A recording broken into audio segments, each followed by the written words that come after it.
Bonsoir à toutes et à tous, bienvenue dans Au Quotidien. Au sommaire en ce mardi 17 juin, une maison de santé pluriprofessionnelle s'implante à Montfort-le-Génois, la 16e en Sarthe. Le spectacle vivant se fédère dans le département pour faire face aux coupes budgétaires de la région. François Fillon fixé sur sa peine dans l'affaire du Penelope Gate. Le LUD devient officiellement la 10e petite cité de caractère de la Sarthe. Et puis l'association Tarmac va changer de visage avec le départ de son président emblématique, Yves Rouault.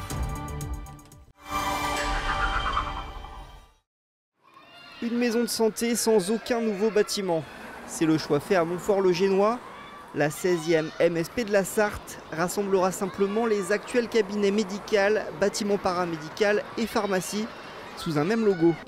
L'enjeu, pouvoir obtenir des fonds auprès de la CPAM et de l'ARS. Ça leur permet une reconnaissance pour avoir des fonds et proposer des projets pour l'ensemble de la population du territoire concerné. Ça leur permet de pouvoir se rémunérer pour prendre le temps de créer des projets qui soient adaptés, de prendre les contacts avec d'autres professionnels et ça peut permettre aussi de financer d'autres professionnels qui peuvent venir sur le territoire.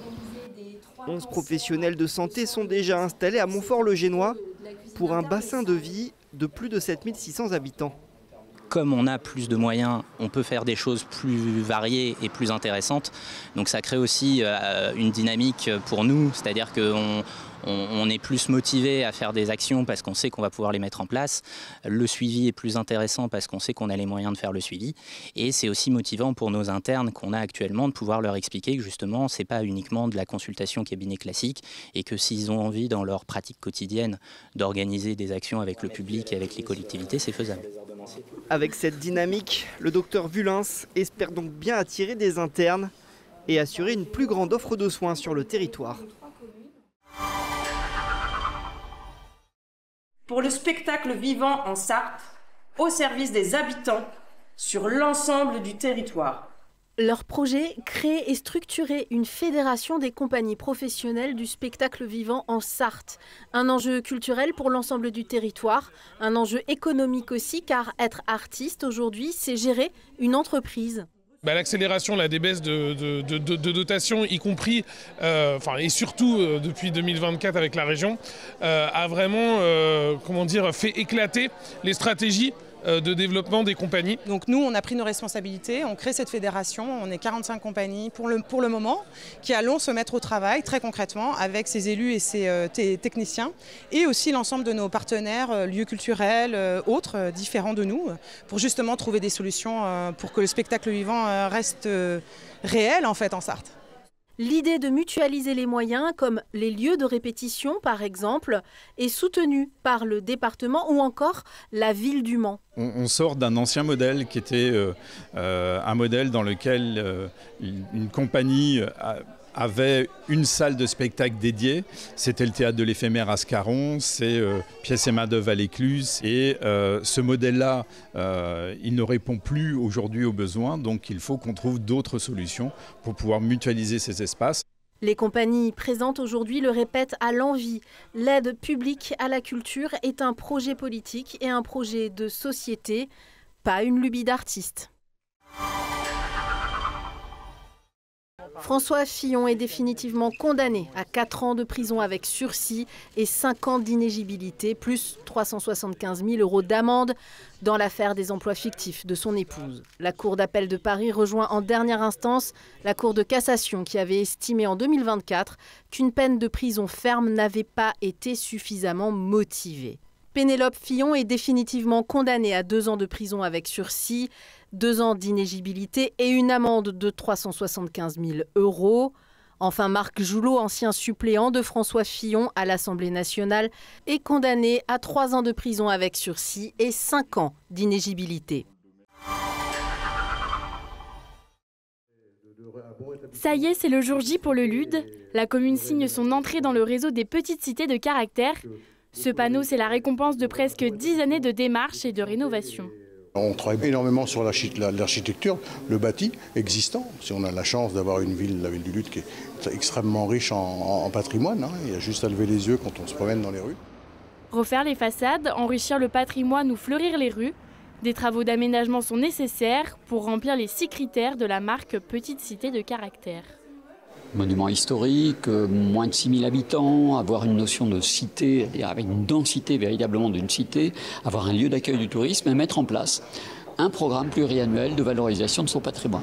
Mais attention, le Lude coche ses cases en 2025, certes, mais rien n'est sûr pour les années à venir. Dans 5 ans, on va repasser une petite commission de révision. Il ne faut pas baisser les bras, ça y est, on ne faut pas dire on a gagné.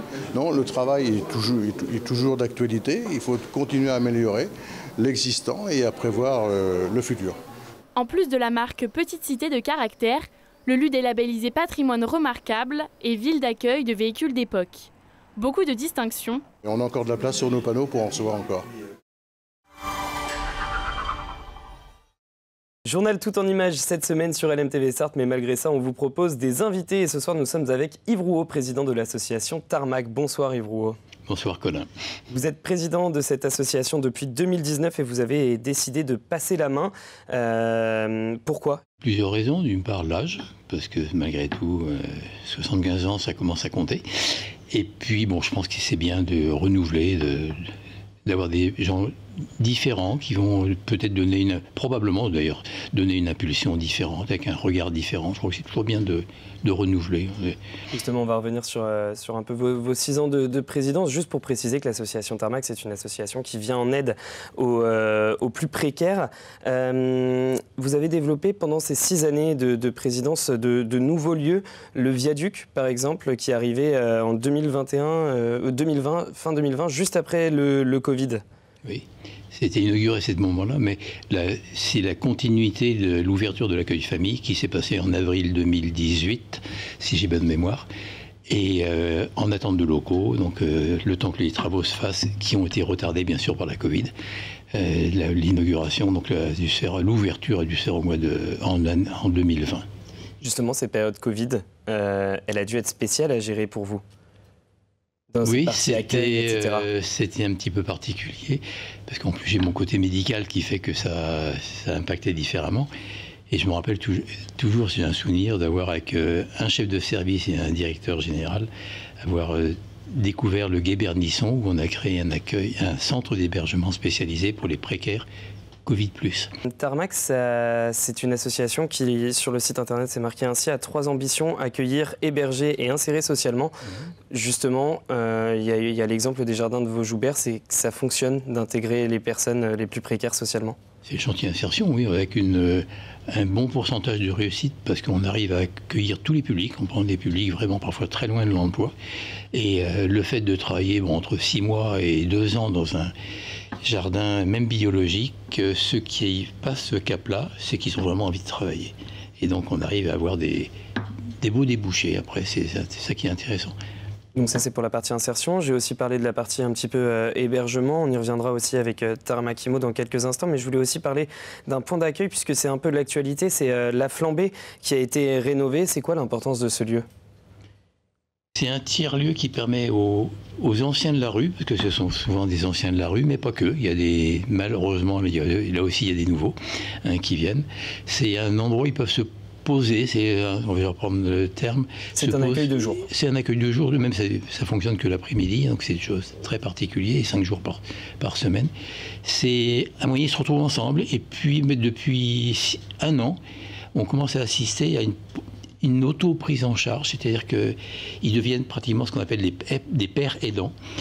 Donc c'est d'accueillir, ils essayent maintenant de faire profiter de leur expérience, les nouveaux, ou c'est pour les aider.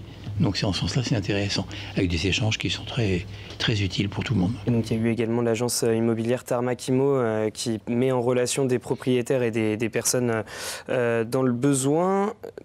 Qu'est-ce que vous retenez de tous ces lancements ? Qu'est-ce qui est le plus important à vos yeux sur vos 6 années de présidence ?